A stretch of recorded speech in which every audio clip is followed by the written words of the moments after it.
12 ಮಂದಿ ಚಕ್ರವರ್ತಿ ಪೈಕಿ ಒಬ್ಬ ಚಕ್ರವರ್ತಿ. ಅವಂಗ ತಿನ್ನುದ್ರ ಬಾ ಆನಂದ, ಅನೇಕ ಪ್ರಕಾರ ವ್ಯಂಜನ ತಿಂತಿದ್ದ.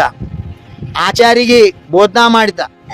ಆ ಆಚಾರ್ಯ ಅವ್ನು ಹೇಳಿದ ಪ್ರಕಾರ ಕೇಳಿದ್ದಕ್ಕೆ ವಚನ ಕೊಟ್ಟ, ನಾ ಹೇಳಿದ್ ಮಾಡಿ ಹಾಕಿದಂದ್ರ ನೀ ಏನ್ ಹೇಳ್ರು ಕೇಳ್ತೀನಿ. ಪೂರ್ವದಾಗಿಂದ ಈರ್ಷ್ಯಾ ಇತ್ತು, ಅದಕ್ಕಂತಾರ ಜನ್ಮ ಜಾತ ವೈರ್.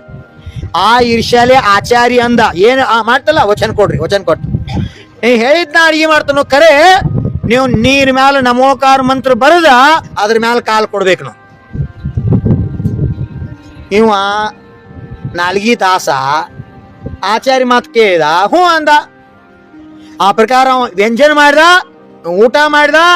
ಅದ ಬೋಟ್ನ್ಯಾಗ ಹಡಗಿನ್ಯಾಗ ಕೂತ ಬಟ್ಲೆ ನೀರ್ ಮ್ಯಾಗ ನಮೋಕಾರ ಮಂತ್ರ ಬರದ. ಏನ್ ಮಾಡ್ತೈತೆ ಅಂತ ಕಾಲಿಟ್ಟ, ಮುಳುಗಿ ಸತ್ತ. 7ನೇ ನರಕದ ನಾರಕಿಯಾಗಿ ಜನ್ಮ ತಗೊಂಡ ಶುಭಂ ಚಕ್ರವರ್ತಿ. ನರಕದ ಅದ್ಯಾಕ?